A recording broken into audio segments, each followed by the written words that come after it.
Welcome and thank you for standing by. At this time, all participants are in a listen-only mode. Today's webinar is being recorded and the recording will be posted publicly. If you have any objections, you may disconnect at this time. Now I'd like to turn the call over to Emily Day. Emily, you may begin. Thank you, Lisa, and hello everyone, and welcome to the 2023 Boundary and Annexation Survey webinar. My name is Emily. I am a geographer in the Geospatial Products branch, and I'm also joined today by Michaela, who will be doing the demos for you later on in the second half of the webinar.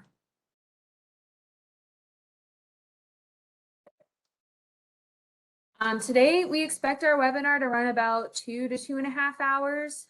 We know this is a really long time to sit through a webinar, so we do break it up into 2 halves. We have the recording and the slides will be provided to you afterwards. So if you are unable to attend for the entirety of the webinar, no worries. We'll send the recording link and the slides to the email that you registered for the webinar with. And the recording will be posted online on our BAS website. I'm going to give you a reminder about this toward the end, but there is going to be an evaluation link at the end. We really appreciate it if you could fill that out. I promise it's completely legitimate. It might look like a sketchy website, but it is a legitimate survey. It is run by us, and it really helps us to curate these presentations to provide information that you want to hear. So anyway, we can get started. During the first half of the webinar, I will cover a brief BAS overview, give you some high-level information on the program. I will also show you how to respond and provide information on our BAS State Certification Program. To bring it all home, I'll give you an annual response form walkthrough and show you a couple useful things on the BAS website. After that, we'll take a 5-minute break. During the second half of the webinar, Michaela will take over and demonstrate how to create a digital BAS submission using the BAS Partnership Toolbox for ArcGIS Pro, as well as the Geographic Update Partnership Software, or GUPS. And she will then finish it off by showing you how to submit your updates securely using the Secure Web Incoming Module, or SWIM. If you have questions at any point in the webinar, please feel free to ask them in real time. WebEx has this cool Q&A box now that you can type questions to us at any time. We are both monitoring this Q&A chat window, so your questions should be answered pretty quickly. All right, well, let's get started. So the Boundary and Annexation Survey, otherwise known as BAS, is an annual opportunity for tribal, state, and local governments to submit boundary changes such as annexations, de-annexations, spatial corrections to a spatially incorrect boundary, name or description changes, status updates such as incorporations, disincorporations, mergers, or consolidations, as well as updates to census designated places, or CDPs, which was new in the 2022 BAS moving forward. You might be wondering why we conduct BAS. We conduct BAS because we have a role within the National Spatial Data Infrastructure to provide information on boundaries and governments and, statistical and administrative boundaries and whatnot. This responsibility is outlined in the Office of Management and Budget, or OMB Circular A16. And so we conduct BAS to fulfill this responsibility and ensure boundary data that is within this data infrastructure is correct and accurate. The information that we collect through BAS is uploaded to the Census website through TigerWeb, shapefiles, and geodatabases. In addition, we also load the data up to the USGS National Map and data.gov. All three of these services provide open data for federal, state, and local government agencies, as well as research institutions. The data that we collect through BAS also helps to create a geographic framework that helps to accurately tabulate data collected by the Census Bureau for its various censuses and surveys. This includes, but is not limited to, the decennial census, the American Community Survey, population estimates program, etc. As you may know, the Census Bureau's claim to fame is the decennial census, counting the entire population where they live once a decade. So this BAS data is really important because it helps us to establish housing and population counts and to determine, in which government everybody lives. So by participating in BAS, your government is not only able to ensure that your legal boundaries are current and accurate, but by participating in BAS, you're also providing the foundation for informed decision-making and ensuring your community receives appropriate federal funding that you're entitled to. And this federal funding pays for education, housing, healthcare, services for the elderly, just to name a few. So through BAS, we invite all active functioning legal governments to participate. These include federally recognized tribes with a reservation and or off-reservation trust land, counties or county equivalents such as parishes and boroughs, minor civil divisions such as towns and townships, and incorporated places such as cities and villages. For each government eligible to participate in BAS, we maintain 2 program contacts. The first contact is the BAS contact, and this is the person that receives all BAS related correspondence and receives all survey materials from us. Sometimes we might not have a BAS contact on file for a government. Maybe the old one retired, or maybe the government is so small that, they just don't have a BAS contact. We usually reach out to a local planning or GIS department to try and establish one. But if we can't establish a BAS contact through any of those means, we usually send everything to the second program contact, which is the tribal chair or high selected official. Under normal circumstances, the tribal chair or high selected official will simply receive correspondence where there are BAS agreements in place, but otherwise they just receive a courtesy copy of the annual response email. Now, switching gears a little bit, we know that not all governments might have the resources to respond to BAS, so we do have a couple of BAS agreements that we offer to state and county governments. These BAS agreements are really beneficial. They help coordinate the sharing of information between the Census Bureau and state and local governments. Also reduces the duplication of effort as well as time and cost burdens on local governments. And most importantly, it helps to ensure collection of complete and accurate geographies through BAS. We find that county and state governments often have more resources to respond to BAS, especially using a digital method, while many smaller governments may rely on paper maps or just simply don't have the resources to respond at all.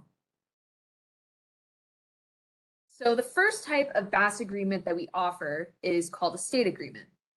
And we maintain state agreements with interested state governments where there are laws in place requiring local governments to report boundary changes to a designated state agency. So, just for an example, some states might require local governments to report everything to the Secretary of State's office. That would be a state eligible for a state agreement.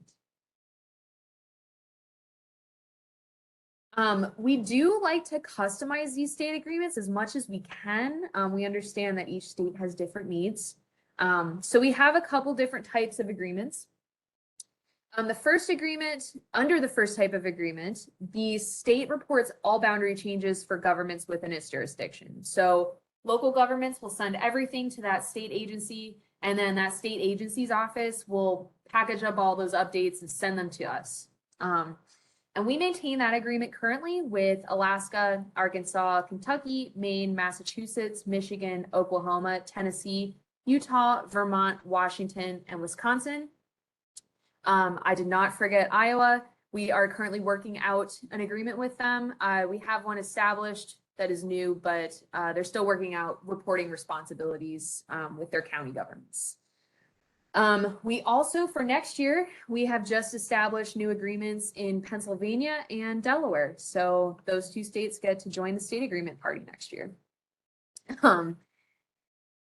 Under the second type of agreement, the state will report a list of governments that reported boundary changes to that state agency. They don't report the actual changes. They just give us a list of governments to, follow up with and, keep an eye on. We maintain this type of agreement only in one state, which is Georgia.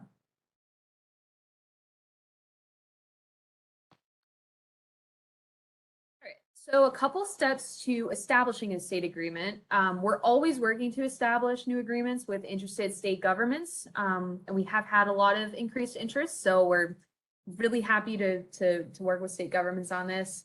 If you're interested in establishing a state agreement, the first step is to ensure that your state has the appropriate boundary annexation reporting laws.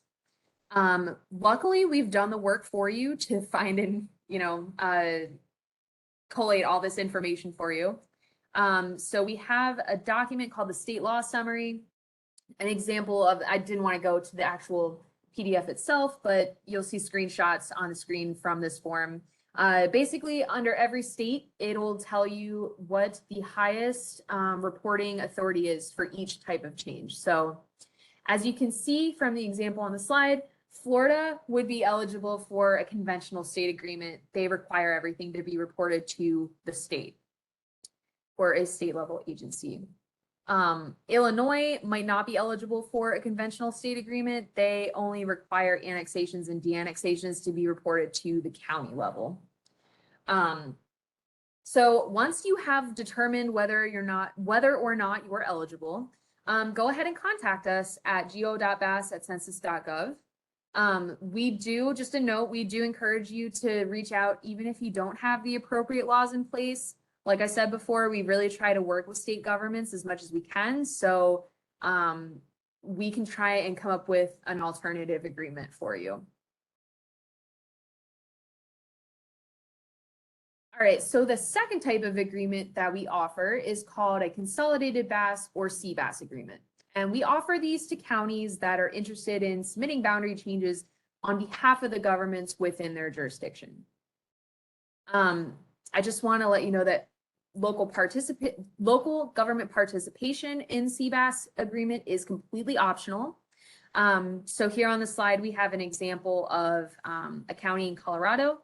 Jefferson County participates in a CBAS agreement. They decided that they wanted to take over that responsibility for all the local governments within the county. So within that county, you have Golden City, which allows the county to respond for them. They participate in the CBAS agreement. However, nearby city of Lakewood decided, they may have the resources to respond and they may want to continue that responsibility. So even though they're within a county that participates in a CBAS agreement, they do not participate and they still submit a BAS submission for themselves every year, where they respond to BAS. All right, so if you are interested in establishing a CBAS agreement, we encourage you to review the current list of CBAS agreements. We have this on our BAS agreements webpage, the link to which is provided here. And then once you've determined your government or your county doesn't already participate in a CBAS agreement, once you've been able to confirm that, you can contact us and we will provide you a form to fill out. You'll provide a new CBAS contact and their information, and then you'll provide a list of governments within the county and list whether or not they want to participate in the agreement. Just a note, I know that a lot of counties nationwide might already participate in kind of an unofficial agreement, but we do encourage you to reach out to us and make that an official agreement, so that we can, make sure that we're not following up or, reaching out to governments that have no intention of participating in BAS. All right, so once a BAS agreement is established, the local government will no longer receive a BAS package each year. So that's what I was talking about in the previous slide. The highest selected official, however, of the local government will continue to receive the annual BAS notification. It does not include any survey materials. It simply provides the state or CBAS contact information and just lets them know that, if they have any changes that they need to report to BAS, that they should work with that state or CBAS contact to submit those changes. So there are a couple of key dates to keep in mind as a BAS participant. All changes that are reported to the 2023 BAS must be legally in effect on or before January 1st, 2023. We'll still process changes that are effective after January 1st, but those updates will not be included in any data products for this year. They'll be included in data products for next year, however.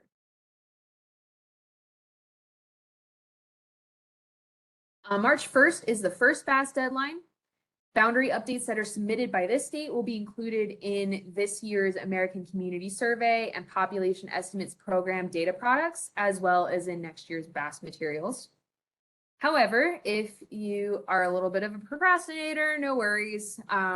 We also offer a second deadline of May 31st. This is the final BAS deadline. Updates that are submitted after March 1st, but before May 31st will be included in next year's BAS materials, but not included in any of this year's American Community Survey or Population Estimates Program data for this year.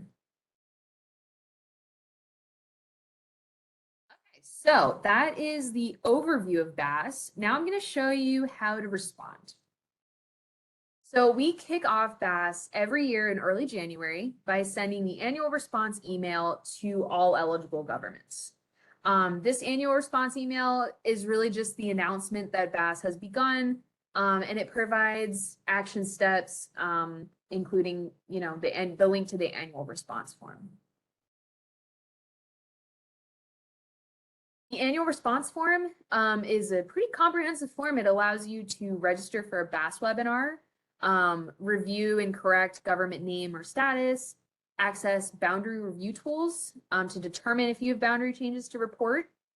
You can review legal changes submitted to the previous year's BAS and check their attribution, make any edits where needed. You can indicate whether there are boundary changes to report and how you wish to receive program materials if you do have updates to report. You can review and update contact information. This includes the tribal chair or high selected official and the BAS contact. And finally, you can receive resources to report boundary updates. Just a quick note, we do ask that all governments review their boundaries and submit the annual response form, even if there are no changes to report. Responding with no changes reduces additional outreach, excuse me, from us. And it's also an opportunity to review and update your contact information. So we definitely encourage you to just take 5 minutes. If you have no changes to report, just check the box, submit the form to us, and we promise not to bother you again until 2024.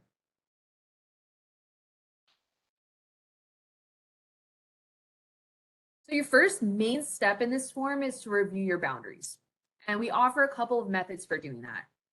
The first method, and personally my favorite, is to use the topologically integrated geographic encoding and referencing system, our Tiger Web map viewer. This web viewer allows you to view all of the Tiger data without downloading anything. You use it completely in a web-based environment, so it's pretty easy to access and use. If you prefer, though, we do also offer the ability to download our BAS partnership shapefiles for use in your own GIS software, or you can download the PDF BAS maps as well. Here's an example of why it's so important to review your boundaries before responding to BAS. And this is a real situation that happened.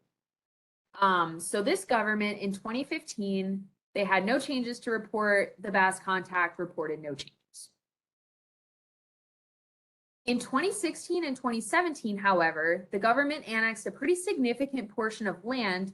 However, there was no BAS contact, or there was no response from this government for BAS. Maybe, the BAS contact had retired, or maybe the government just didn't have the time or resources to put into BAS. What have you. But anyway, these changes went unreported for 2016 and 2017. In 2018, maybe there was a new BAS contact. They just looked back in their system, saw that there were no recent legal changes, and just reported no changes. They knew there was nothing recent. The problem is they didn't review the boundary and catch the glaring discrepancy between their data and our data. So now the areas that you see in red here are the areas impacted by this oversight. And the areas shaded in red are also not included in the government's population or housing counts, and they're not considered when it comes to distribution of federal funding. So important lesson here, review your boundaries. So your second main step is to supply your annual response. This is just where you indicate whether or not you have changes to report to this year's BAS. Once you have once you have determined you have changes to report, you can then also select your preferred submission method. We offer 3 of them. You can download the Geographic Update Partnership Software, or GUPS, or the Census Bureau shapefiles. If your internet really isn't that great or reliable, you can request a CD or DVD with GUPS and the shapefiles. Or you can still request paper maps from us, and we will mail you large format paper maps. Your third main step here in the form is to review contact information. So first, you'll review the tribal chair or highest selected official contact information, provide updates if necessary. Then you will review the local BAS contact information and provide updates if necessary. Once you have submitted the form, you will receive next steps for preparing and submitting boundary updates. We also provide you links to survey materials, response methods, how-to guides, and links to the Secure Web incoming module for submitting your changes. You can also register for a BAS webinar on this page, although I'm guessing most of you have probably figured that out if you're attending this webinar. So there are 3 submission methods. Once you've determined there are changes to make, you've already submitted the form. Now you need to decide how you're actually going to create your BAS submission. The first method is the Geographic Update Partnership Software, or GUPS. This is an open source QGIS based software, completely free and easy to use, only requires a basic understanding of GIS. The tool shown on the slide is the BAS toolbar, and that includes all of the tools that you'll need to create a BAS submission. You can access GUPS either on the BAS website by downloading it, or you can request a disk with the GUPS software uploaded. If you are a little bit more GIS savvy and you prefer to use your own GIS software like ArcMap, you can do that as a submission method. Obviously, this method is for more experienced GIS users, but we do actually offer the BAS Partnership Toolbox for ArcPro and ArcGIS Desktop for now. That will automate a lot of the tasks involved in creating a GIS BAS submission. The partnership toolboxes are only available for download from the BAS website, but you can download the partnership shapefiles from the website or receive them on a disk. If you are scared of technology, you do not like computers, you do not need to worry. We still offer a paper BAS method. Obviously, no GIS experience required here. We mail you paper maps upon request, and you will use the provided annotation materials. They're like different colored pencils to annotate your changes into the maps.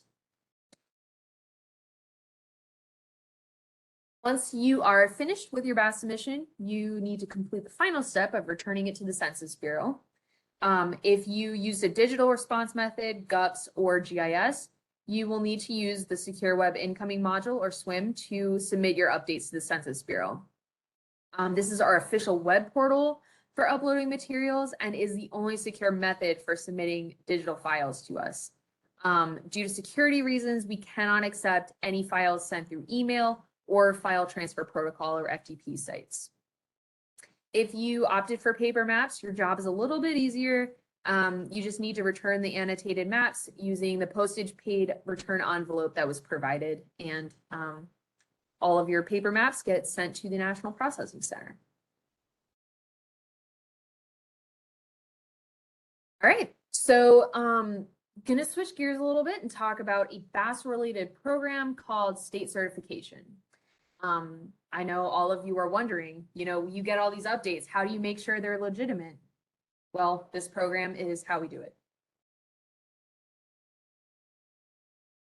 So state certification is an opportunity for state agencies to verify that BAS updates were reported in accordance with state laws. This is what ensures the accuracy and legality of all boundary changes and legal statuses in our database. This is a separate program and is optional, but this kind of ties into the whole BAS process, so we wanted to let you know about it.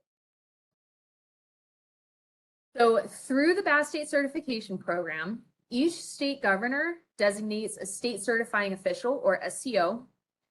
This SCO is responsible for reviewing lists of changes that were reported during the previous BAS cycle and certifying those changes or providing updates as needed. Depending on the state, the SCO can receive up to 4 lists. List 1 will include dissolutions in the last year.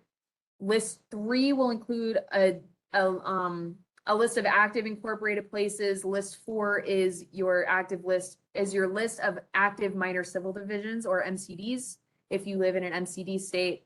And list 2, the big one, will provide all the boundary updates that were submitted to the previous year's BAS. Now, we talked about states that have strong boundary annexation reporting laws. In these states, the SCO can certify correctly reported boundary changes. They can edit attributes of boundary updates that are not correct. They can reverse changes that were reported to the Census Bureau but not reported in accordance with state laws. And they can add changes that were reported to the state but not reported to the Census Bureau. For the reversals, for the reversals and the changes, the reversals and the additions, we will send a discrepancy letter to the local government informing them of the discrepancy. In states without strong reporting laws, we will not add or remove any reported legal changes without first conferring with the local government.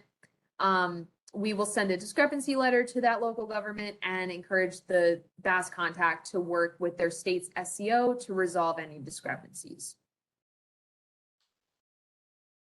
The schedule can be a little confusing, so we wanted to, lay it out visually for you here. So the 2023 schedule for BAS and state certification is as follows. In January, we sent the annual response email starting the 2023 BAS. March 1st will be the first BAS deadline. May 31st will be the final BAS deadline. Through the summer, we'll work to tabulate all the changes that were submitted to BAS. And in October, state governors will receive the invitation to participate in the 2023 BAS State Certification Program. This is where we ask them to designate that SCO. In December, we send the listings of all the changes that were reported to the 2023 BAS out to all the SCOs, and they usually have until March 2024 to review them, and then we send out discrepancy letters probably around April, and this gives local governments the opportunity to submit any missing updates or resolve any discrepancies by that May 31st deadline of the 2024 BAS. So for additional information, we encourage you to reach out and click the link in the PowerPoint slide to access our BAS website. On the BAS website, you will find program information, a program schedule, how-to guides, reference materials, information on events and trainings. Pretty much anything that you would need to participate in BAS, you can find on our BAS website. And then for BAS support, you can contact us by phone toll free at 1-800-972-5651. You can email us at geo.bas@census.gov, or you can visit our BAS website. Whoa, we're not ready for that yet. All right, so before we break, I just want to go through now. I know I've thrown a lot of information at you, so I want to kind of like walk you through it as if I were a BAS contact, right? So, in this scenario, I have just been hired for the city of Corvallis in Oregon, and the person I'm replacing used to be the BAS contact. So I am the new BAS contact for Corvallis. I received the annual response email. It was forwarded to me by the mayor, who also received it. And in the annual response form is, or sorry, in the annual response email is the link to the annual response form. So this is the first step. Now the new form is really user friendly. We really encourage you to use this form instead of, you know, just photocopying like an old copy of the form. This is kind of like a choose your own adventure story. If you remember those kind of books, you know, if you make this decision, go to chapter 7. If you decide to do this instead, go to chapter 8. That's kind of what this form is like. Your responses on a single page will determine like what the next page is. So it really walks you through it. So we're going to start the survey. You can find the BAS ID in the subject line of the BAS announcement email. Or if you're kind of lazy like me, you can just type in your government's name. If you do have a more common government name that, you know, shows up with multiple results, I would definitely recommend cross-checking this BAS ID with the BAS ID in the subject line of your email, just to make sure you have the correct government. Once we've confirmed that, we'll click continue. Next, I'm going to review my government's name. Yep, it is still a city. That's the name. So we're good there. Click yes. This is a new page for 2023. This is the page that provides the legal documentation that was, or the legal changes that were reported to the 2022 BAS. We just provide those for you to just take a look over, like a final look over, just to make sure everything is okay, all the attributes are correct. You know, if, for example, this change were actually a resolution, you know, you could update that in this form. But everything here looks good to me, so I'm going to click continue. So here is the first big step, reviewing your government's boundary data. These are the 3 options that we talked about: TigerWeb, BAS Partnership Shapefiles, or PDF BAS Maps. I am going to show you how to use TigerWeb because, like I said before, it's my favorite one. But you can also download the partnership shapefiles. It'll bring you straight to this page where you can, you know, select your state. Or what's pretty cool if you use PDF BAS Maps is this will actually take you to the specific map page for your government. So, you know, you could easily use either of those methods, but I'm going to show you TigerWeb. All right. So when you log into TigerWeb, this is what you'll find: a nice map of the contiguous 48. We are going to first turn on some helpful layers. The transportation, roads, and railroads I find is pretty helpful for boundary review. And then you're going to select the layer that has the geography that you're reviewing. We're reviewing an incorporated place, so we're going to turn on places and county subdivisions. States and counties are on by default, and then you can check any other one of these that might help you during the review. Now, I don't recommend using this search bar. We have a much better query tool here. So we're going to make sure the attribute tab is selected. We're going to select the places and county subdivisions layer, and we want incorporated places. And now this is super cool. The online form will actually provide you with the geo ID for your government. So you can just copy and paste that right in. And go to your government.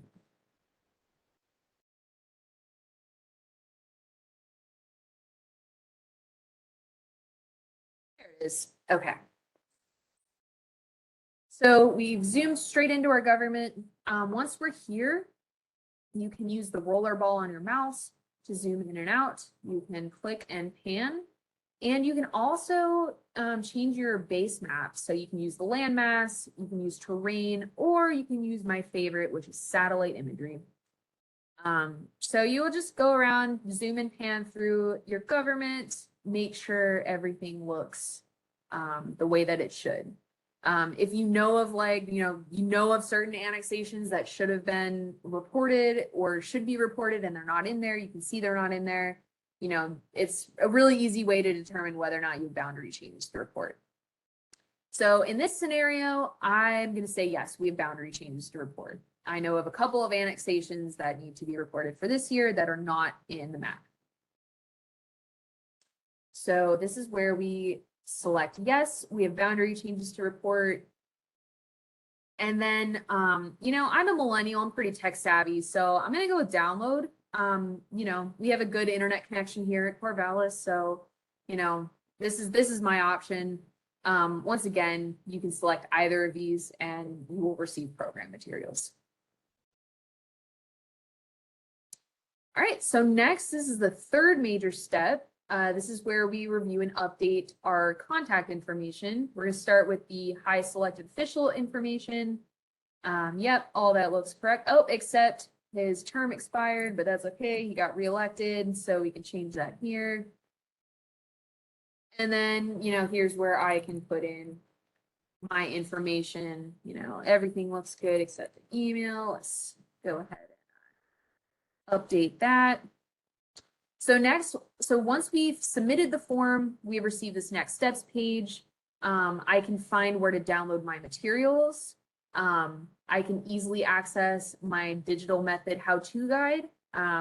Let's say I want to use the BAS Partnership Toolbox. It'll link me straight to the how-to guide. And then I can also get a link to swim when I'm ready to submit my updates. Here's where you can register for a BAS webinar should you wish to attend another one. All right, so that is the annual response phase of BAS. And after this, you're ready to create your BAS submission. So I just want to show you a couple things on the BAS website, a couple resources that will be helpful for you in creating your submission.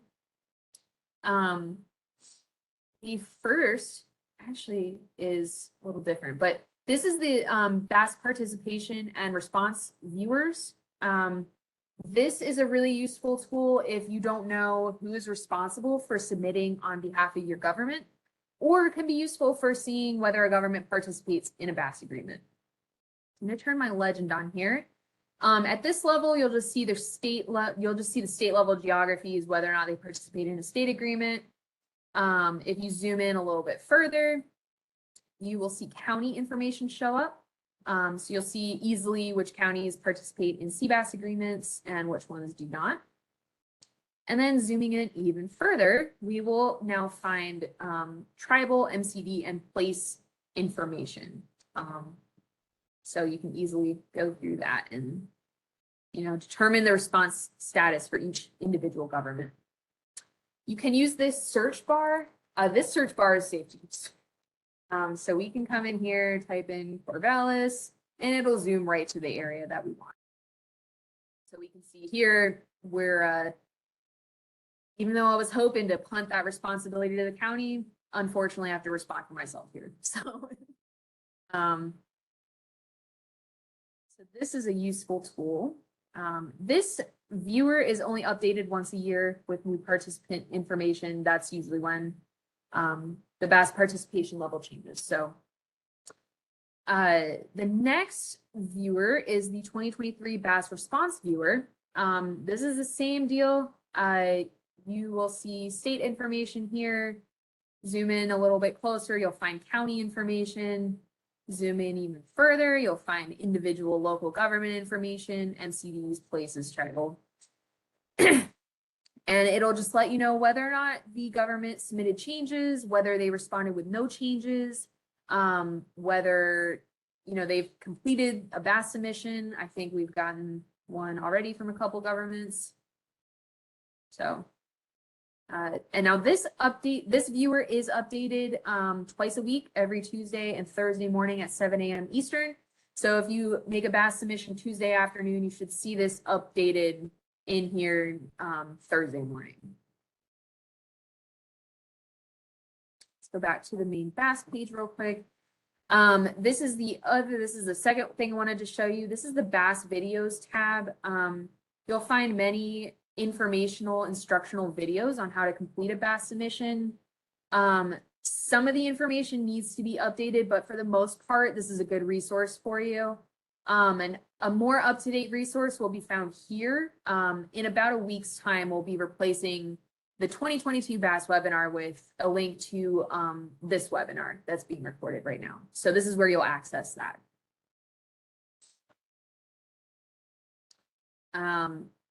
And then the third thing I wanted to show you was the BAS agreements page. This is where you'll find information on state and CBAS agreements. This is where you'll find that state law summary PDF document. And then this is where you can find the list of current CBAS agreements, should you wish to establish one of those. And then another link to the viewer and information on establishing an agreement if you're interested. All right, so that concludes the first half of the webinar. If you have any questions, please feel free to submit them to the Q&A. We'll still be around, so we're still here, and we can answer those during the break. But right now, we'll go ahead and take I guess I'll just make it an even. Yeah, let's just show up at 1:55. So we will come back at 1:55 and Michaela will go through her demonstrations on how to create a digital BAS submission.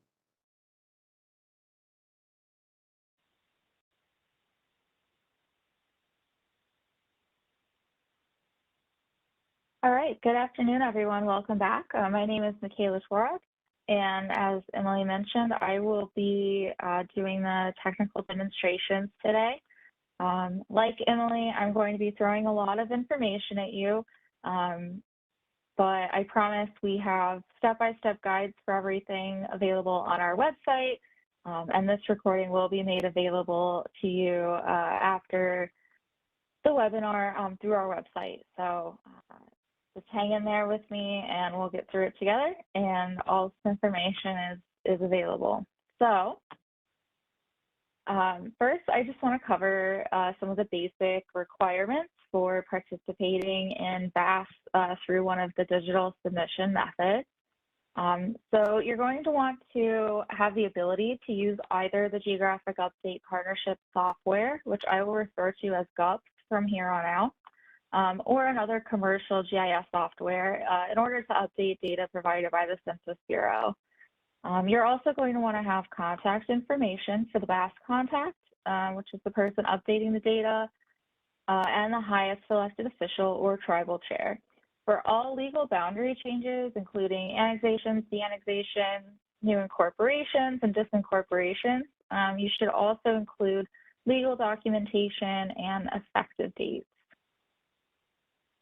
So our first demonstration is going to be for the BAS Partnership Toolbox.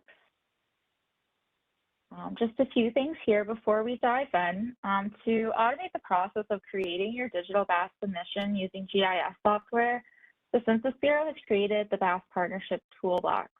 This toolbox is not required to complete your digital BAS submission, but the toolbox does automate the process of downloading data, creating change polygons, removing sliver polygons, formatting your data, checking attribution, and preparing and exporting files for submission.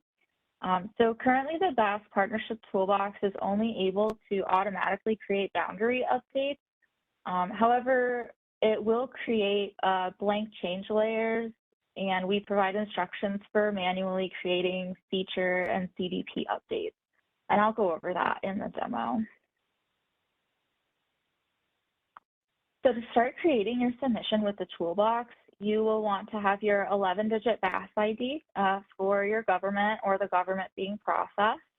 which again can be found in the subject line of your annual response email.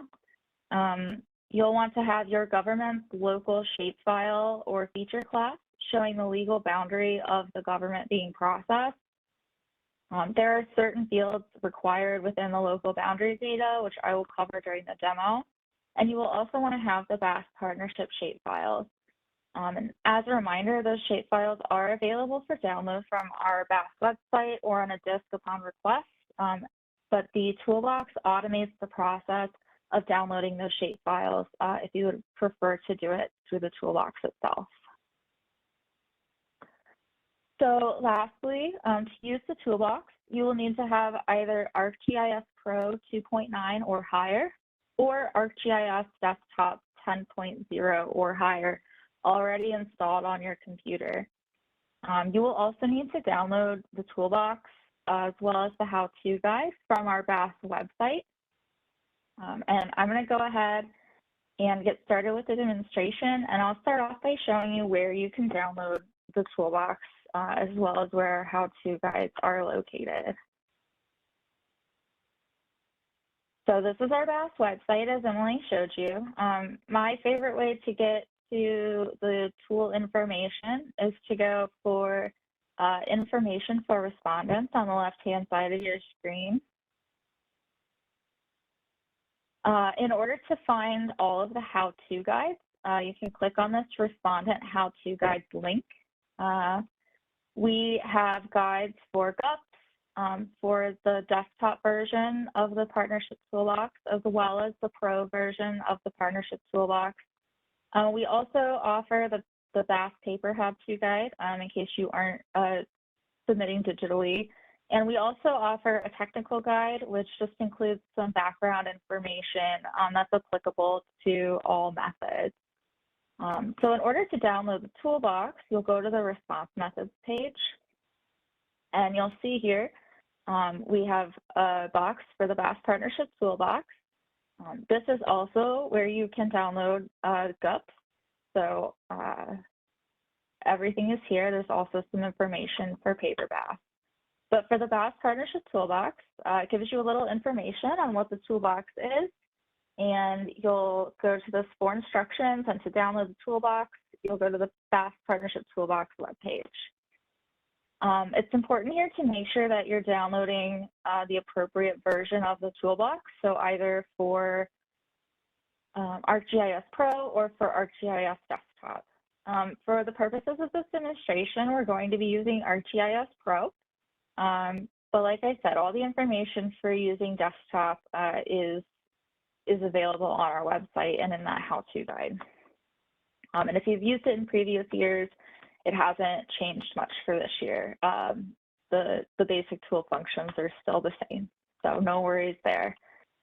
You'll just click on this Download BAS Partnership Toolbox Pro link, and it will automatically start to download on this page. The how-to guide is included in the download.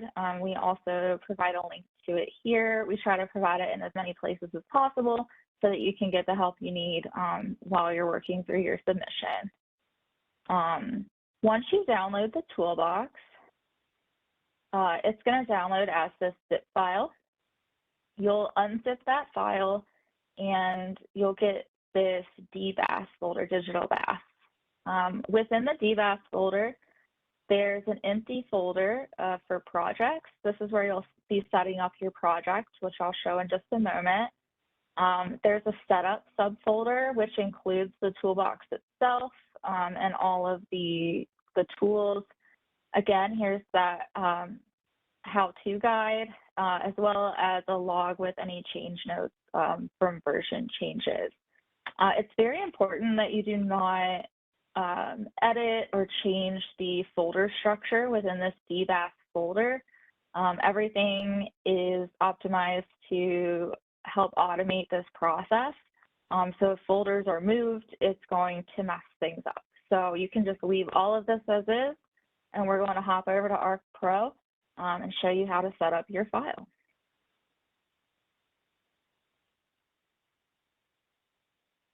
All right, so when you first open Arc Pro, this is what you will see. Before you can run any of the tools, you're going to want to set up your project. So to do that, in this middle panel of your screen, you're going to select Map from your blank templates section.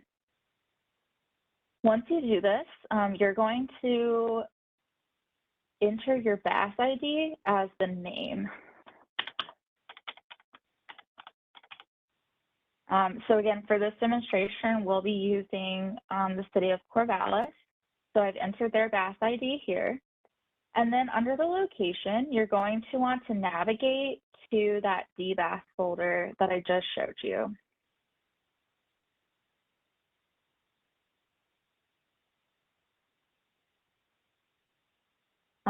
So I have mine saved here. You'll click on Digital BAS, DBAS.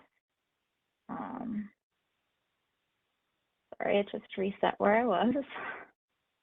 And then you will select this projects folder and hit OK. Make sure that this create a new folder for this project box is selected, and then you can click OK. And what this is going to do is create a folder with the name of the BAS ID in your DBAS projects folder. So this will be where the work is taking place. So once your blank map loads, you're going to want to add the partnership toolbox to the map.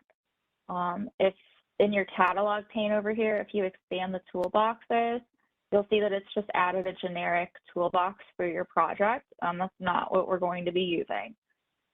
So to add a toolbox, what you'll want to do is in your Insert tab along this top ribbon, you're going to click Toolbox, Add Toolbox, and then you're going to navigate to that DBAS folder.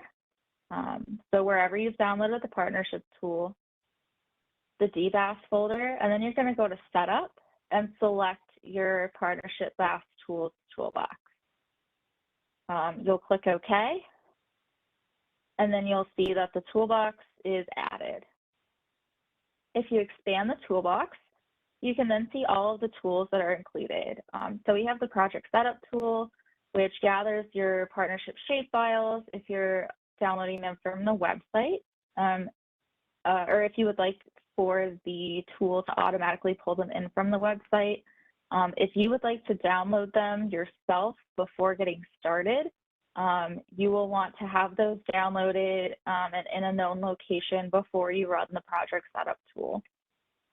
This also will create your change file, remove any slivers, format your project.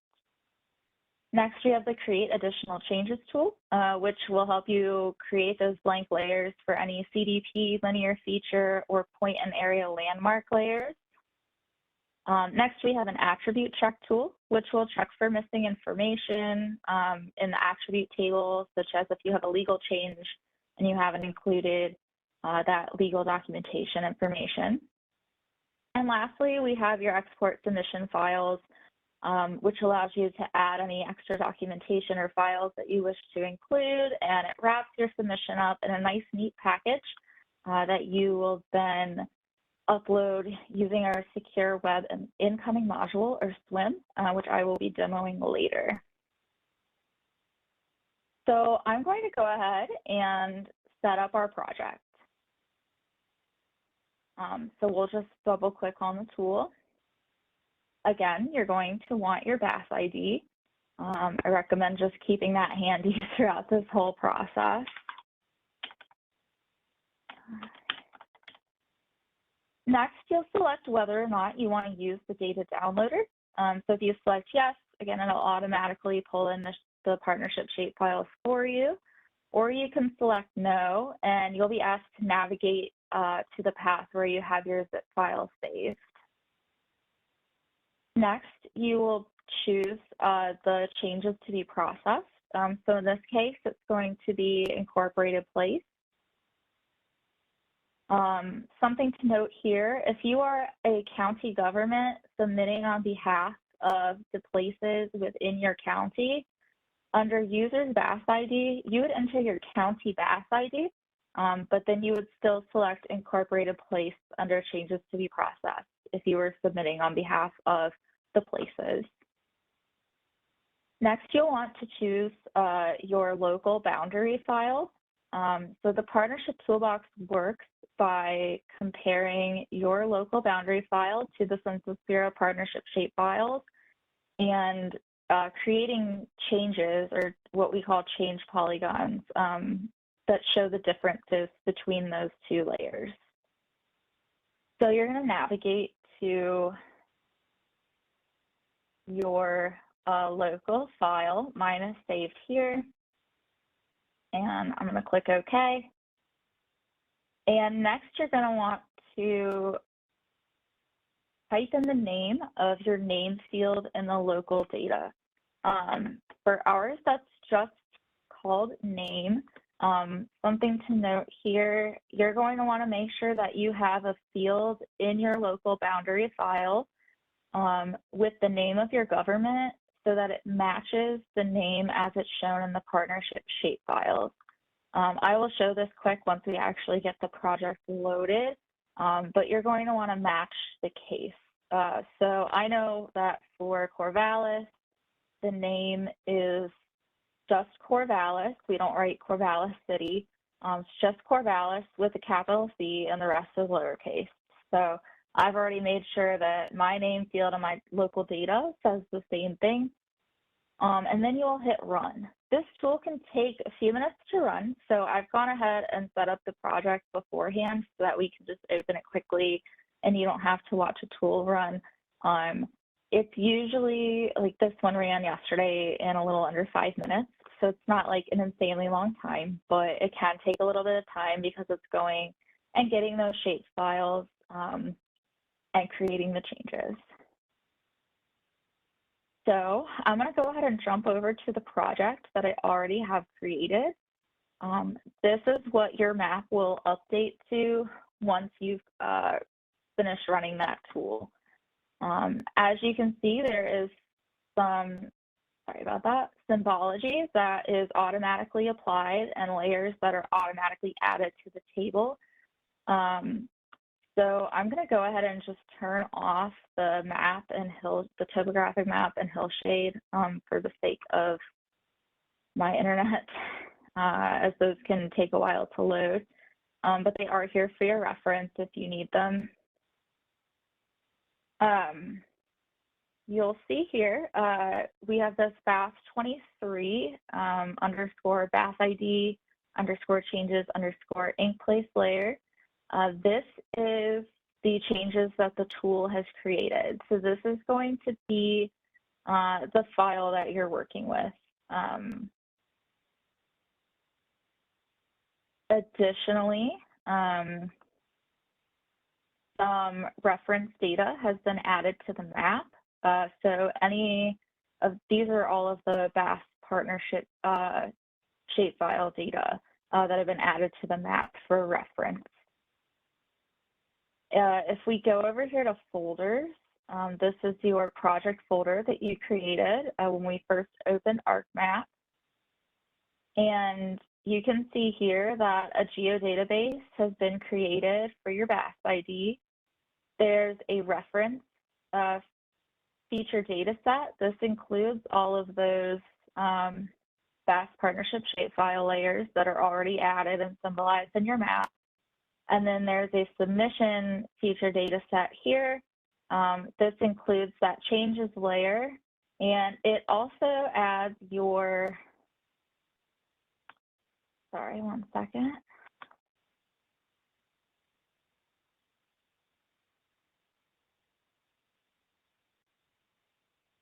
There we go. Sorry, wigged out on me there. It also includes your local data that you entered into the tool. We refer to this as the whole entity layer. Just to show you the naming convention that I mentioned earlier, I'm going to add this whole entity layer to the map, and you're always welcome to add it for reference if you just want to see it. I'll open the attribute table here. So you can see here that I have a name field and I have the name of my government, Corvallis, here. If you open up the attribute table for the BAS place layer, which is the incorporated places in this county, there will be a name field in this file. And you will see that here it says Corvallis. So you want to match your local data to say whatever is in this name column of the attribute table. So that explains those. So once you've got your project loaded, you've run that first tool.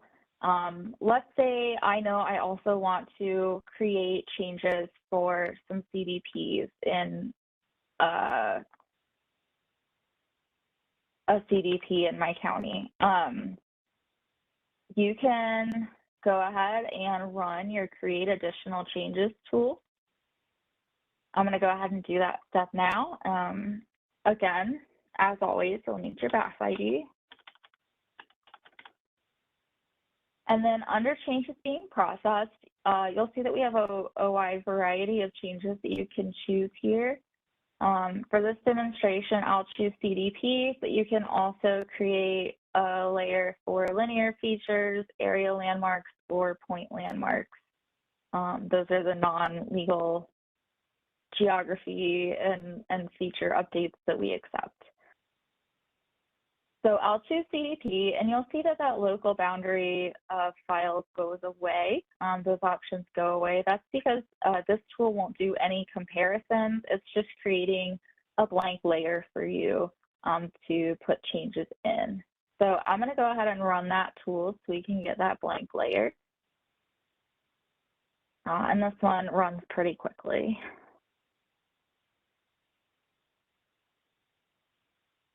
All right. So I'm going to remove this whole entity now. We're not using it. And you'll see that now I have my changes CDP layer, and we do have default symbology set up. But you'll see if I open the attribute table that it's completely blank. We'll add some changes in a bit. But first, I want to walk you through reviewing any legal boundary changes that the tool creates. This is what the attribute table looks like. A lot of these fields are automatically filled out by our tool. The fields that you're going to want to pay attention to are namely change type. So this tells us whether it's a boundary correction, which is just like a spatial adjustment, or whether it's an annexation, a de-annexation, etc. If you have a legal change, you'll also want to be filling out the effective date, authorization type, and docu fields.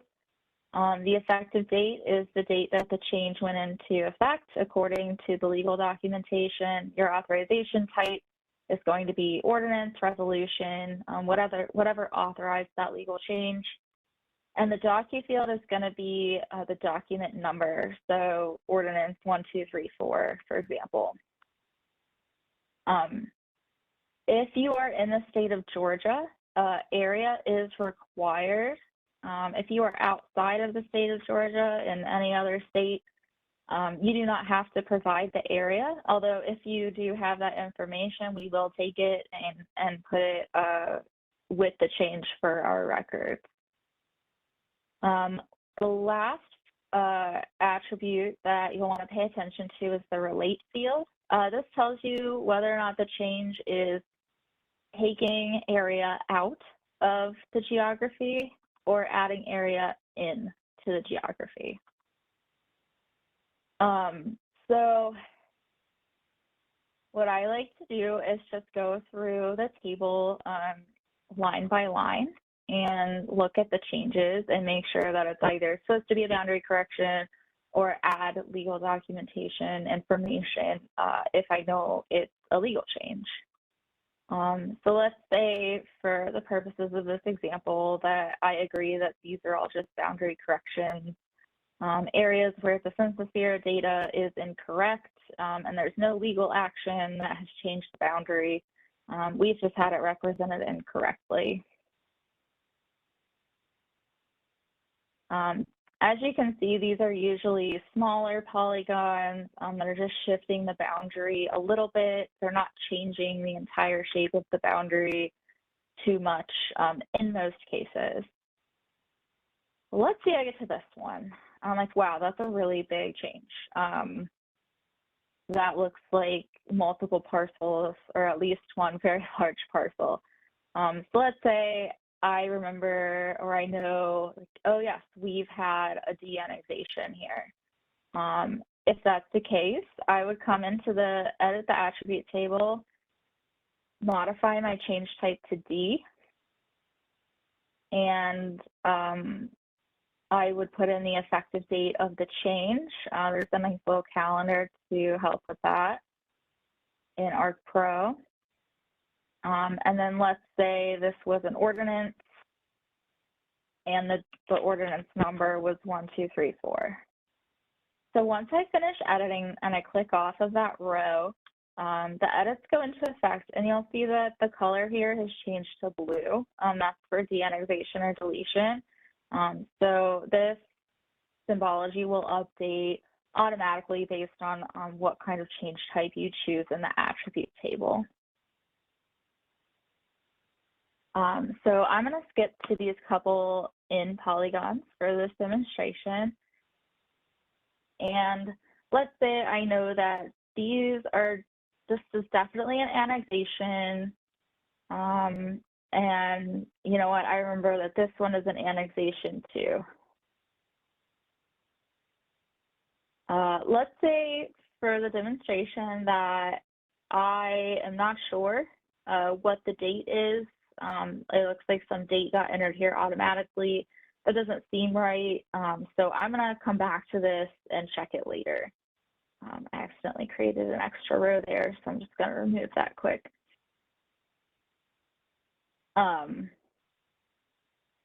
So let's say I'm going to come back to these later. I need to go look up my legal documentation information. I'll save my changes for now and move on.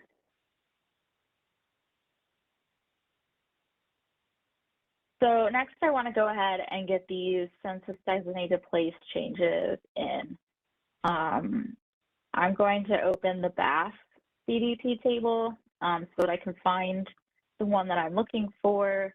I know that there was a change to Alpine CDP, or I saw that it didn't look correct in the Census Bureau data. So now that I'm here, let's just say that I know that this area between these two hydro features is not supposed to be in the CDP. So as we saw, this CDP attribute table is blank. There's no changes in here. We have to manually create these changes. We can do this by using the Edit tab in the top ribbon, and you can click Create. So this will pull up your Create Features pane on the right-hand side, and I want to create a boundary correction in my CDP layer. So I'm going to click Boundary Correction under CDP in the Create Features pane.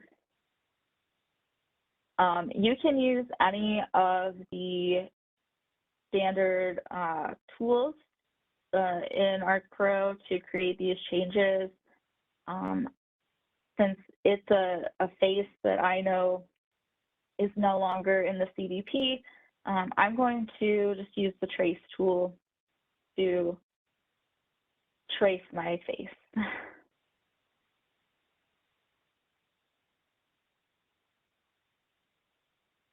So we'll trace it and right-click to finish our sketch.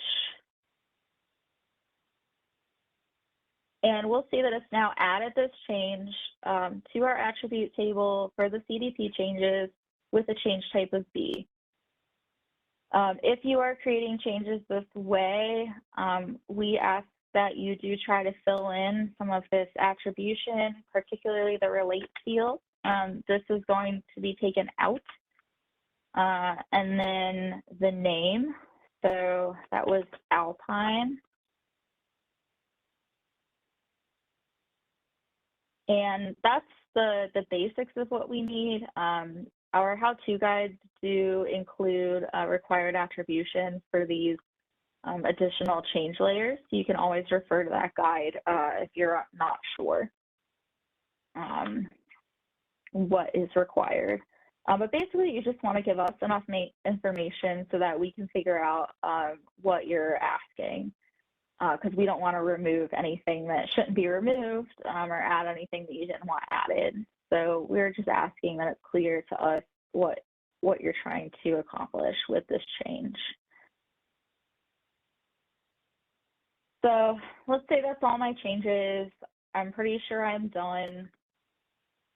I'm going to save my project. I saved my edits, and I'm going to run the attribute check tool just to make sure I got everything. Under change file, you can run it on any of your changes. I'm going to run it on my incorporated place layer. And here I will check choose incorporated place from the dropdown. Again, since area is required in Georgia only, if you are in Georgia, you can check this checkbox here and it will check for the area. Otherwise, since it's not required, we're not going to, we don't need to check for that for Oregon. So I'll go ahead and click run here.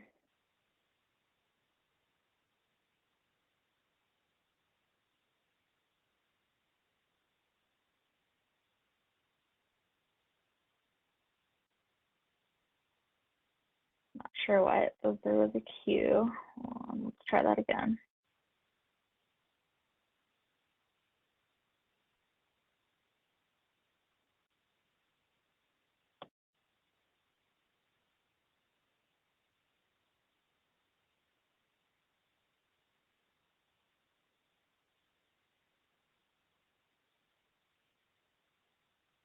There we go, it's running now. So this attribute check tool is going to output a CSV file with any errors that it finds. So our tool's completed.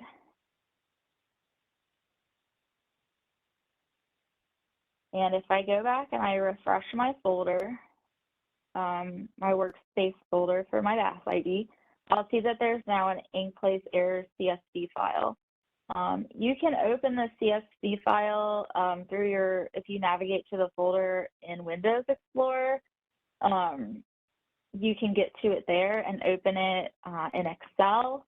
You can also just, what I like to do is add it to my project and then just open the table here. So you'll see there's an identification number and it lists the problem. So it says that for these two records in my attribute table, I forgot to put in the authorization type and legal documentation information. So if I go back to my incorporated place attribute table, if you go all the way to the right, you'll see this FID field that was added. The FID number in this column matches the FID in your errors CSV. You can also join the errors table to your changes table on the FID and see it all in line if you prefer. But so I can see that for 13 and 14, I left some stuff out. And oh, these were the annexations that I said I was going to go research and I forgot. So I got distracted, the day ended. So let's say I found that information and I'll go ahead and add that information now. That attribute check tool is not required. It's just an extra step for you to make sure you've included everything that you wanted to include. Although if you do submit legal changes without the legal documentation information, we will do research on our end to try and find it. If we can't find it, we will contact you and say, hey, I think there's some stuff missing from your submission. Could you provide this information? So if you don't want us to bug you again, we ask that you just include it with your submission. It just saves a little time for everyone, and you don't have to hear from us again, hopefully, until the next BAS year. So I've got that added. I'll save that edit. And then the last thing you're going to do to finish up is export your submission files. So once again, you're going to need that trusty BAS ID. Here, if you want to include any parcel data with your submission, you can do that here by browsing to it and selecting the file. You can also include any additional files that you wish. These can be shape files or feature classes. You can also include any documentation. If you want to include the PDFs of the legal documents for these legal changes, you can do that. That's not required, but again, if you provide it, we do keep it for our records with your submission. So you can add those things here. And next, you're going to type in your name. So whoever's preparing this submission, you'll type in your entity name here. And you'll type in your title and or department name. And then an address and an email.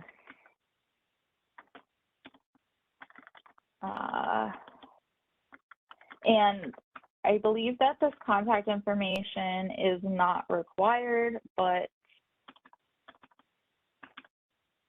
we do ask for it just so that if we have any questions about your submission, that we know who to contact.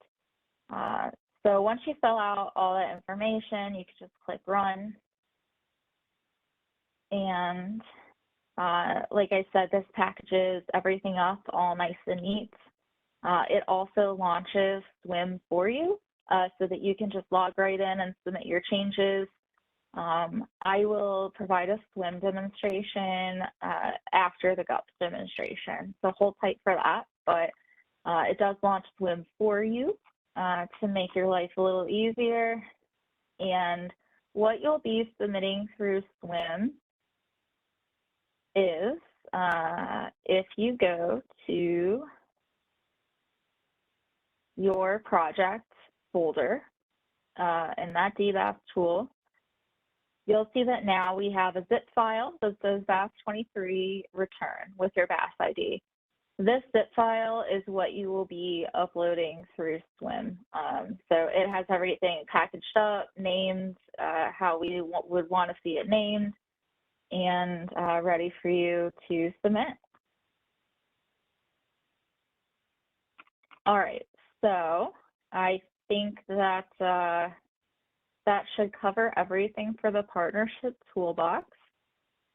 It looks like Emily has been keeping up with the Q&A questions. So again, continue to post any questions that you have, and so that we can answer your questions there. And I will go ahead and move on to our GUPS demonstration.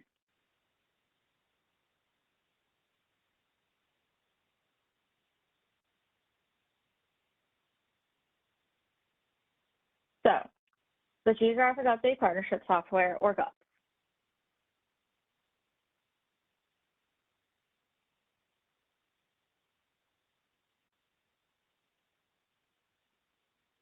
I have slides missing.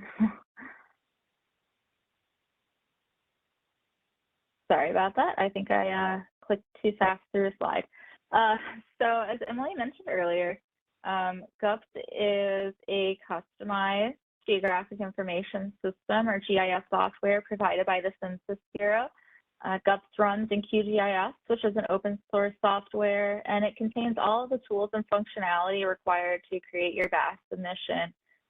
Participants can either download the software from the website, how I showed you earlier on that response methods page, or you can request that software disk from the Census Bureau through the annual response form.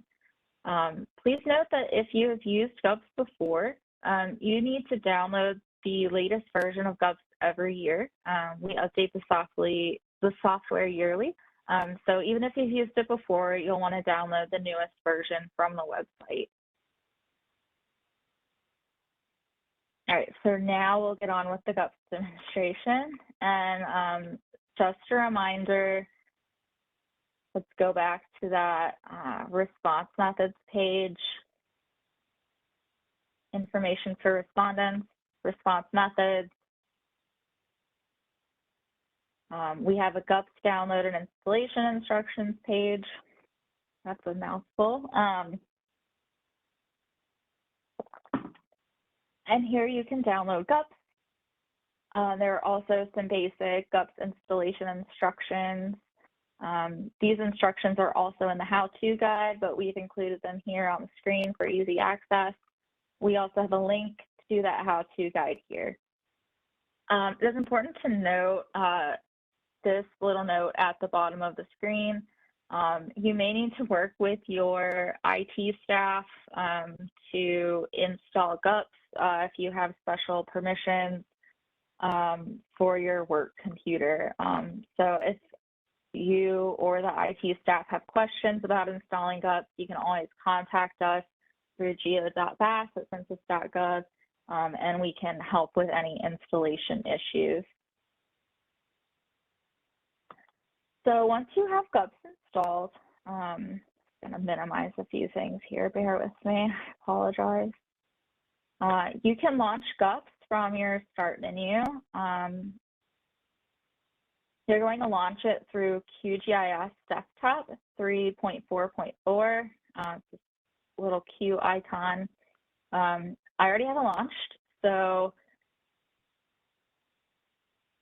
this is what it should look like when it launches.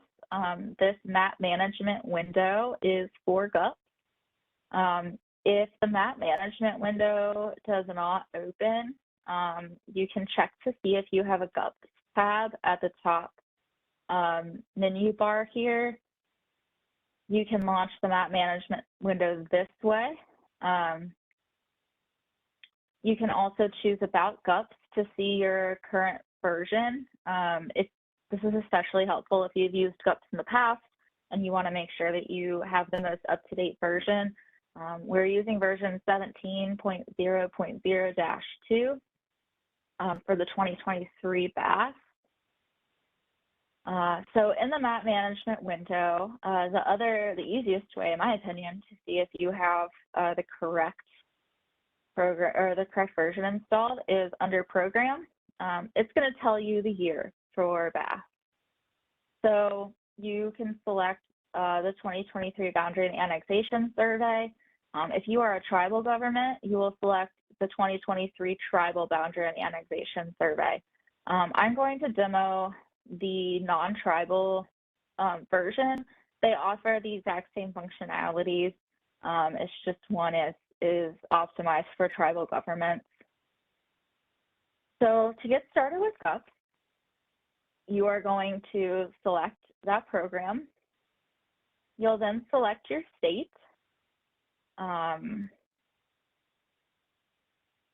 Oregon. So you'll then select your working county. I'm going to select the wrong county on purpose here to show you the next step of the tool. Once you select your county, it's going to ask you to select a data folder, directory, or location. This is asking where you would like to have the BAS partnership shapefiles added from.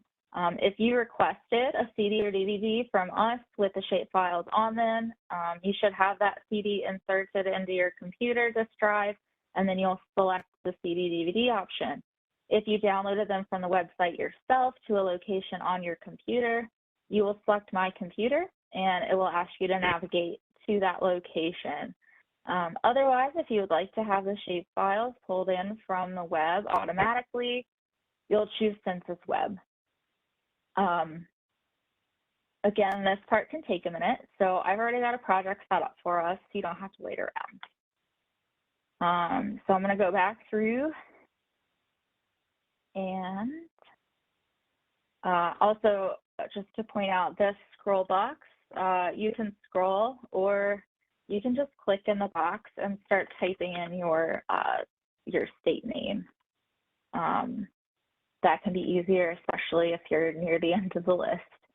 I'm going to select my county for Corvallis, and then I'll select your entity type. So whether you're the county at the place or the state level. For Corvallis, we'll be choosing place, and then you'll choose your entity from this list. So again, you can scroll or type, and I'll choose Corvallis. Here you can choose to bring in adjacent county information or any county in the state. The counties highlighted here in yellow are the adjacent counties. So if you wanted to bring in any additional information, you could do that. It's important to note that if your place spans multiple counties, you will need to create a separate project for each county. So for example, if Corvallis was in both Deschutes County and Crook County, I would first do a project for the area of Corvallis that is in Deschutes County, and then I would do a second project for the area that's in Crook County. But that's not the case here. So we've got this, and we're just going to click Open.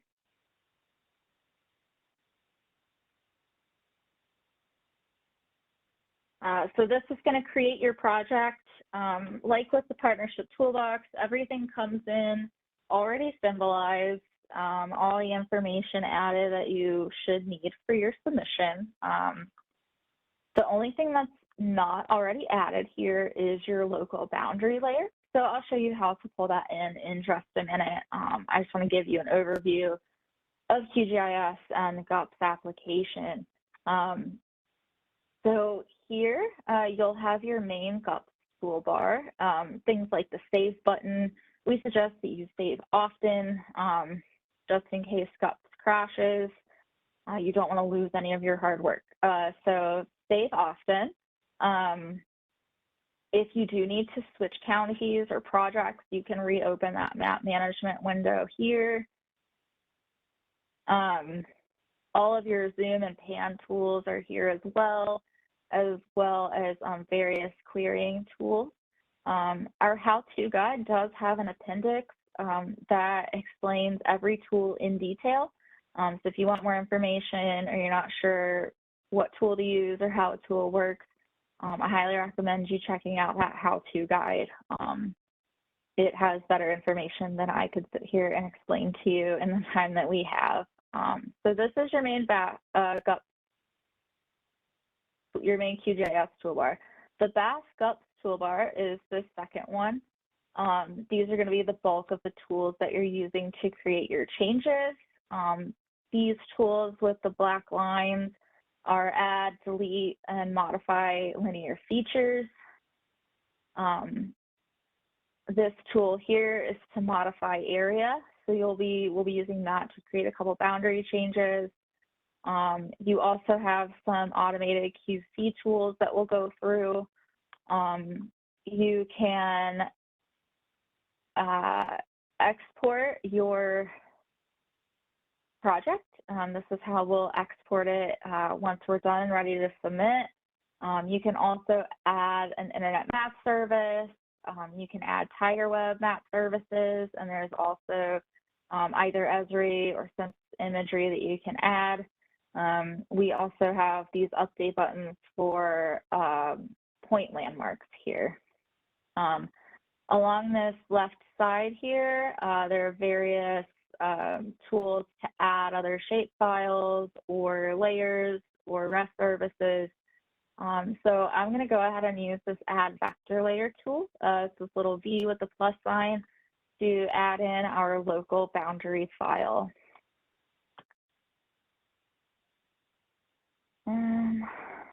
So let me just navigate to my data here.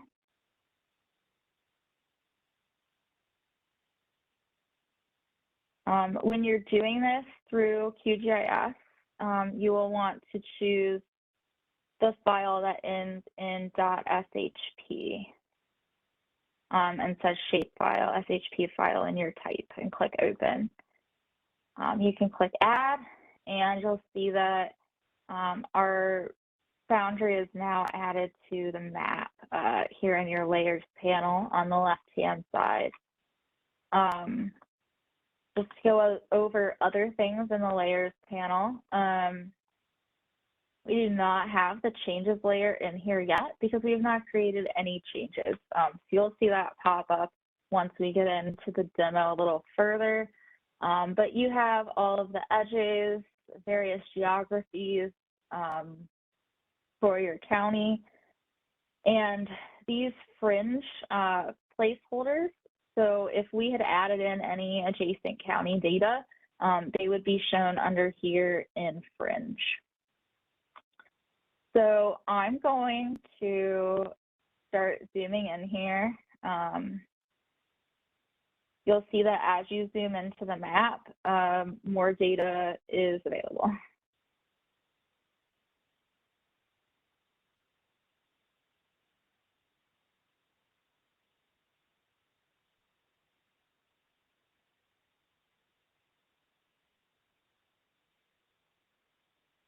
Did I choose the wrong county? Let me zoom to layer. I did choose the wrong county. That's embarrassing. I apologize.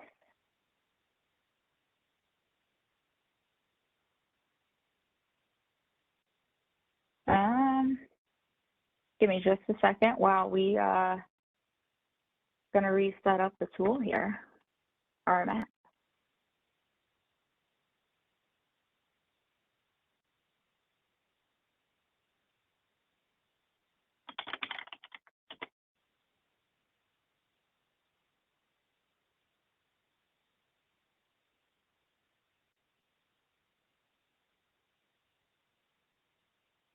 Well, we will get to watch it pull in from the Census web.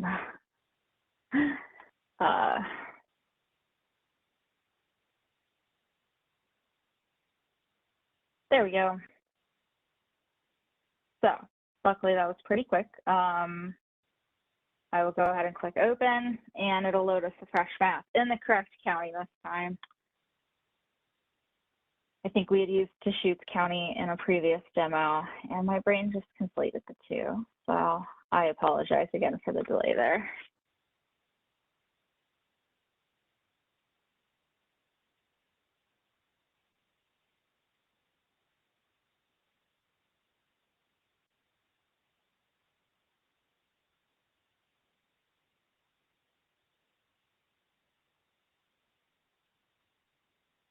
All right, and it usually just takes a second to finish loading in all the layers. There's a lot of data that's been added here.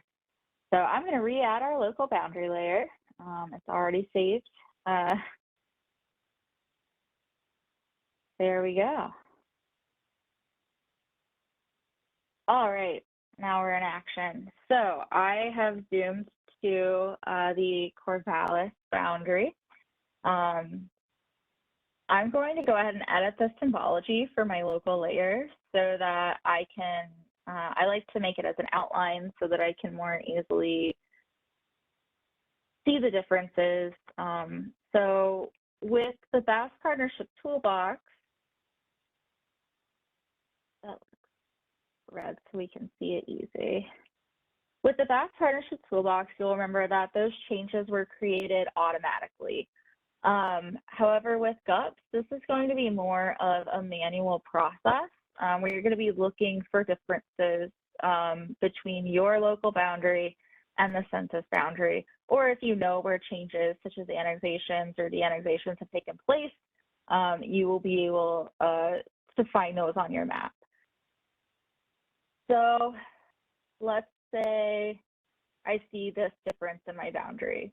So the census place layer is outlined in this like yellow with a light tan infill, and then our local boundary layer is in red here. So let's say I know that this is valid and this area should not be in the city. In order to make a change, to either add or remove area from your geography, you're going to choose this Modify Area feature tool.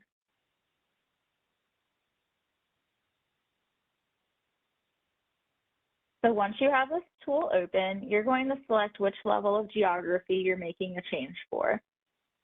So again, we're at the place level.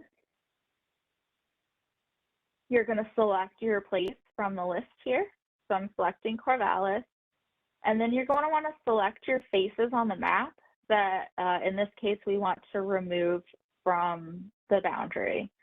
So I'm going to choose the selection tool here.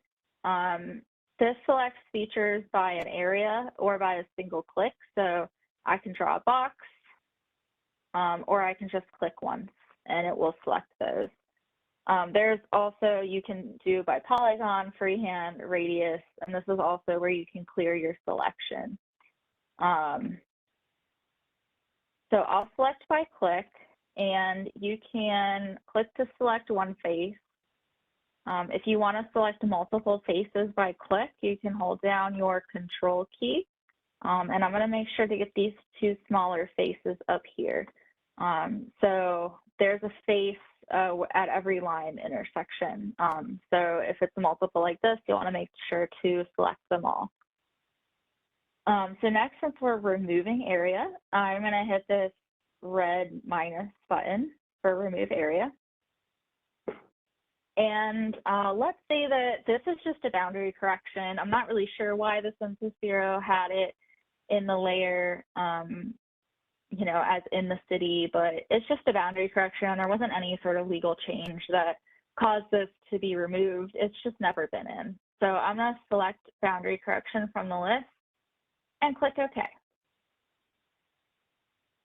You'll see now that there's this green color polygon, and if we look over here in the layers panel, we can see that there's now your changes layer now that you've modified an area.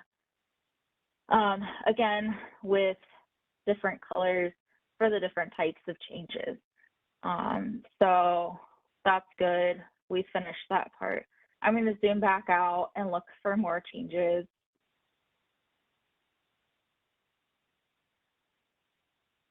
Here's one. This is an area where the Census Bureau does not have this, what looks to be parcel or a couple of parcels in the boundary, but my local boundary is showing that it should be in the city. So let's say that I know that this is a annexation. I want to add this. So I've got my Modify Area feature tool open. I'm going to click Corvallis, and I'm going to go to select these faces. As you can see, it has selected more area than we want according to our local boundary file. I'm going to clear my selection because I don't want to add all of this area. And if you turn off your local boundary layer, you'll see that in the census data, we don't actually have an edge here. So if this is the case for a change that you're creating, what you're going to want to do is manually draw in that edge. So we can do that. I apologize. One second.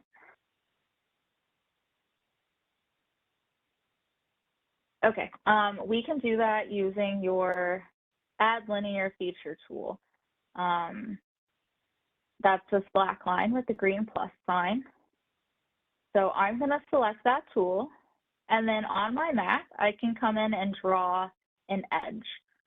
You can see I have this pink cursor, and then if I get close to an existing edge, I get these red crosshairs that are showing snapping. So I can snap to this corner and go ahead and draw a line across here, and then you right click to finish. So next you're going to want to choose what we call the Map Tiger Feature Classification Code, or MTFCC. You can select this from this drop-down menu. If it's something like this, where it's not actually a road, we just needed a line for our boundary, you're going to want to choose this P0001 and click OK. You'll see that if you're choosing like the non-visible, legal, or statistical boundary, we're not asking for any names or any other information on the edge. This indicates to us that it's just for a boundary edge. So I'll click OK, and you can see that there's now an edge here. So we should be able to go back to our Modify Area Feature tool, and now we can select these faces. Perfect. So both of my faces here are selected, and now since we're adding area, I'll choose my green plus sign. And like I said, I know that this is an annexation that I want to record, so I'll choose legal change from the list here and click OK. So now this new screen pops up, this little window, and this is where you're going to add your attribution information.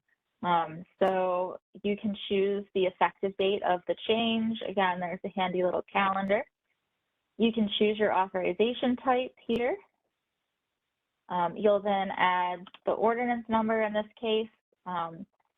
If you have a PDF copy of that ordinance that you would like to include with your submission, again, not required, but we will take it, you can choose this folder icon and you can navigate to a document on your computer.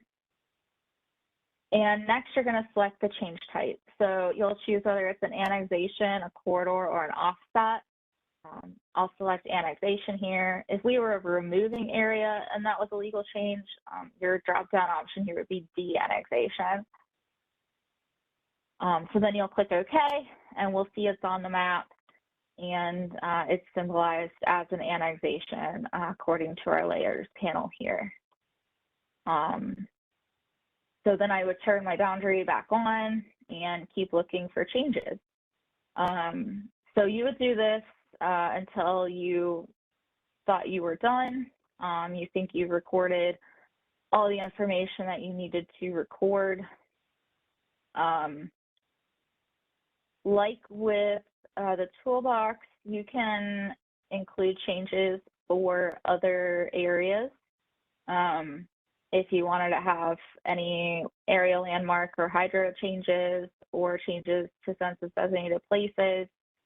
So let's say for this example that I know that Summit CDP no longer exists for whatever reason. We could go in here and I want to delete this CDP. I don't think it's there anymore.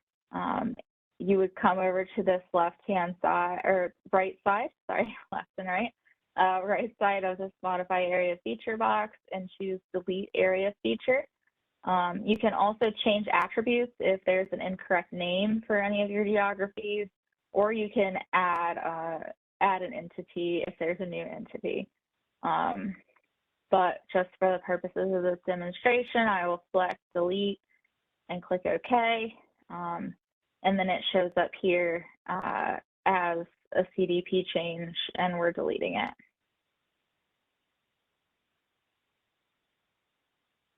I'll also just demonstrate if you're adding a new linear feature that is a road, you could always toggle imagery on to help you find that road. Let's say there's a road here. You would select the appropriate MTFCC. We'll say it's a local neighborhood road, so an S1400. And you would then enter the name of the road. I have my own road here, and you would click OK, and then it shows up on your map. If you realize, oh wait, I put that in the wrong place, or let's say there's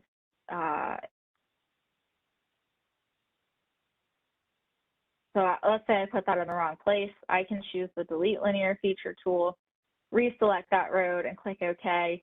It'll make it disappear. Let's say I think this is a road that doesn't exist.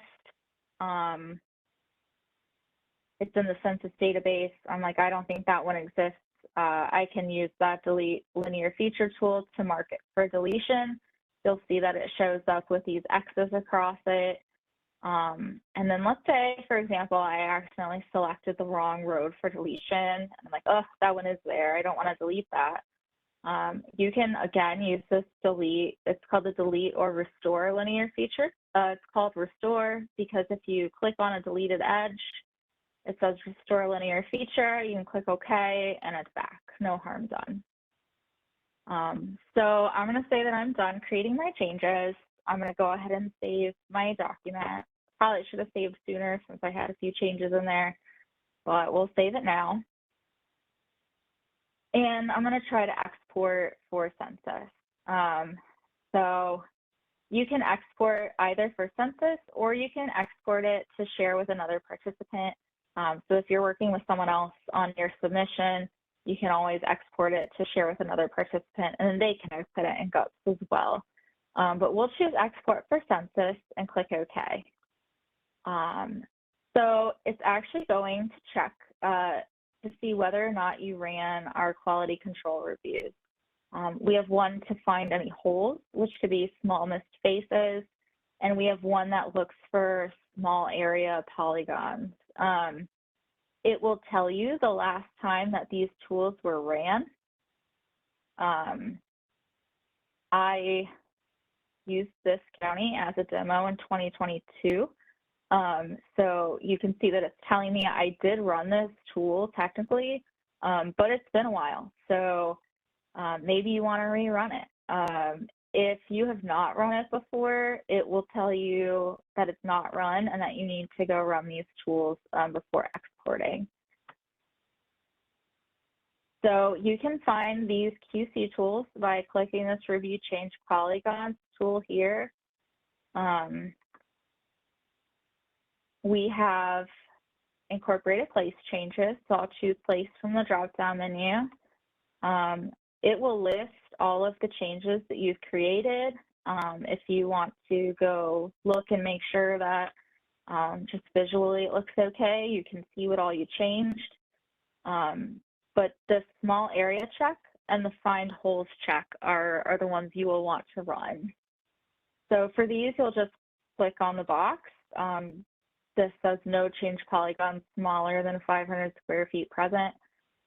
You are allowed to submit smaller change polygons. We just have this tool as a check to make sure that, you know, you didn't accidentally choose an extra face somewhere. And again, the find holes tool will run if you just click on that button. So this tells us no holes were present. This just looks for really small missed faces. So let's say we were adding an area that had a lot of faces and maybe we missed one. It'll say, hey, did you mean to include this as part of your change? And you can fix it. If there is one, you can fix it using this fix tool. So we didn't find any errors, so I'll close these and I'm going to try my export again. So again, export for census. And you'll see here that now it's showing I ran the tool today, and I can continue with my export. So I'll click OK here. It's going to ask you if you want to add any additional documents to this project. Again, you can add additional shape files, parcel data, legal documentation. So you can do that if you would like. I'll click no just for this demonstration. You might see some CDP change failures. It's going to ask you to review and justify those changes. I believe you can skip that. So if you know that you didn't make any CDP changes, you can definitely hit no. If you did make CDP changes, you would want to hit yes there and just look at what it's asking. There are, me run it again to give you a visual here.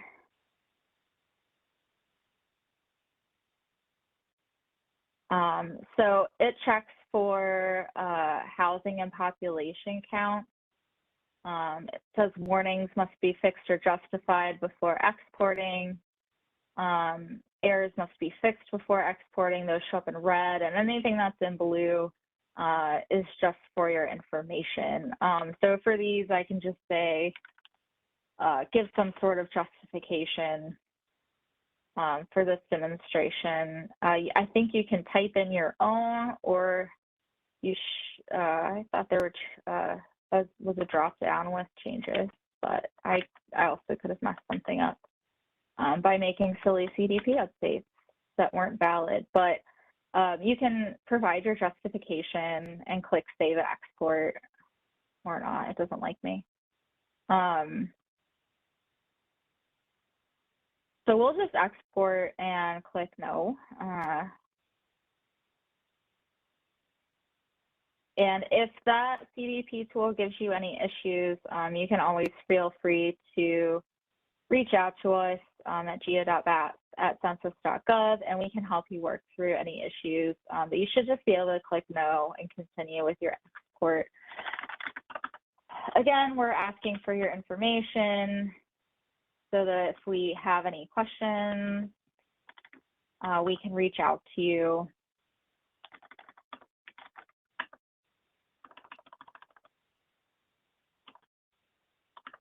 And it will check to make sure that this is formatted as a valid email address. You can choose whether or not you are the primary BAS contact. If you are just someone who is helping with this submission and you're not the one who should be the primary BAS contact, you can leave that unchecked. You'll click OK, and it's going to export to that zip file for you. Unfortunately, it doesn't just automatically open SWIM, but it does give you a link so that you can open SWIM yourself. It's also going to give you the output location of your return zip file. If you click yes here, it will just automatically open the folder for you, and then we can go to SWIM and upload our changes. So I will give a quick SWIM demonstration. And that will conclude our technical demo. So almost done. So the Secure Web Incoming Module, or SWIM.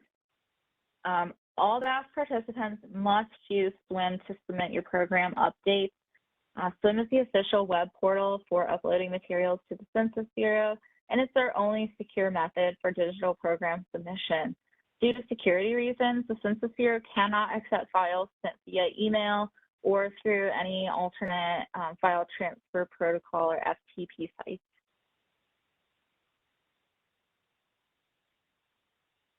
So to access SWIM, if you have participated in BAS before and you know you have an existing SWIM account, you can log into SWIM using your previously registered email address and password. Keep in mind that both your email and password are case sensitive. So if you created your account with capital letters in your email address, that's how you'll need to sign in. You do not need to set up a new account. And if you do forget your password, you can use the Forgot Your Password option to reset. And if you're not sure, or if SWIM's not recognizing your email, you can always reach out to us at geo.bas@census.gov, and we can help get you sorted out if you already have a SWIM account and you're having trouble accessing it. If you have not used SWIM before, you can register for SWIM, and you'll do that using a 12-digit registration token that is provided by us.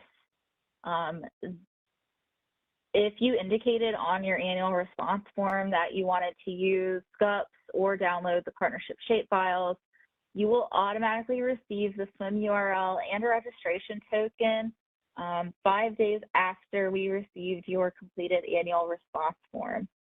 If you do not receive that token after 5 days, you can email us at geo.bas@census.gov, and we can get you set up with a registration token. So once you've been assigned a token, you can then register for your swim account. So I'll now take you to the swim site just to show you what it looks like in real time. So again, if you have an account, you can log in here. If you get a token, you'll register for an account. The registration token will be the first thing you enter, and then you'll fill out all the information that it's asking for. Again, both your email and your password are case sensitive. So I have an account, so I'll log in.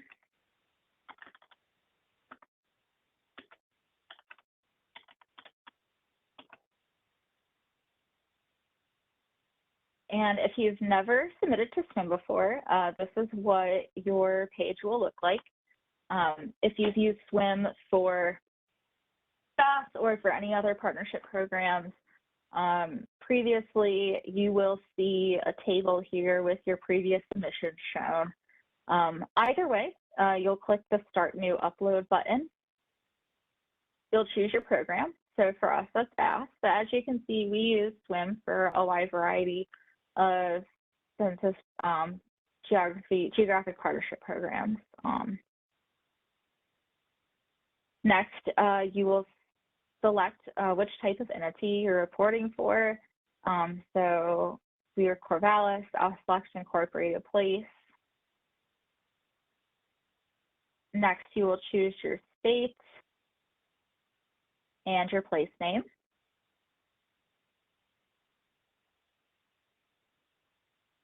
Or whatever level of geography you had chosen on the previous screen. And next, you will select your file. So whether you created your submission through GUPS or the Partnership Toolbox, you'll select your file here. I'm going to navigate to this location for my GUPS project. And GUPS data.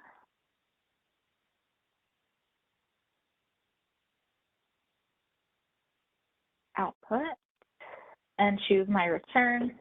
Again, if you had used the BAS Partnership Toolbox, it's going to be in your project subfolder of the DBAS workspace. So you'll select your zip file and either double click it or click it and hit open. It'll show you a status bar and let you know when that's at 100%. And then it will list the file that you've chosen. If you have multiple files to submit, you can add additional files here. You can also type in any comments that you have. There is a known issue with the comments field where sometimes you'll type in a comment and then the next button is grayed out, even if your comment is under 1,500 characters. If that's the case, you can always send us an email at geo.bas@census.gov and let us know what your comment was. It can be a little finicky and we're not quite sure, so trying to work out why that is. You can always email us with any comments that you have if this isn't working for you. So you'll confirm your files are there, add or email us any comments, and then if you were really submitting, you would click the next button. I'm not going to do that because this is not a real submission. Once you clicked next, it would show you a thank you screen, and then you should receive an email from the Census Bureau to the email address associated with your swim account that lets you know when we've received your file. If you have an old email address tied to your swim account, you can always email us saying that you want to register for a new account with your updated email address, and we can get you a swim token to do that if you wish, so that you can continue receiving those confirmation emails. And once you're done, you can log out or just close your browser, and that should be everything for swim. So thank you for hanging in there with me. I know that was a lot of information, but I appreciate your time, and I'm going to turn it back to Emily to close us out for the day. Thank you so much, Michaela, and thank you to everybody for attending our webinar today. I know that we have a couple of unresolved issues, mostly with ArcPro errors. Unfortunately, our ArcGIS or our BAS Partnership Toolbox developer is off-site at a conference right now, so she's not super easy to get a hold of. But if you send your specific issues to geo.bas@census.gov, we're happy to follow up with you, and I will let her know to keep an eye out for, you know, those emails. But outside of that, I just wanted to take a moment and thank everybody so much for taking time out of your busy schedules to learn more about our BAS program and the importance of it. And thank you for participating in our partnership programs, including BAS. Just want to remind everybody that there is an evaluation. When you exit out of your WebEx window, there will be an automatic evaluation link that pops up in a browser. This is not a virus or anything. This is totally legitimate. But we just ask that you fill out the evaluation. It really helps us to, you know, show you and teach you the stuff that you want to learn about. So we'd really appreciate if you could take maybe 5 more minutes and just fill that out for us.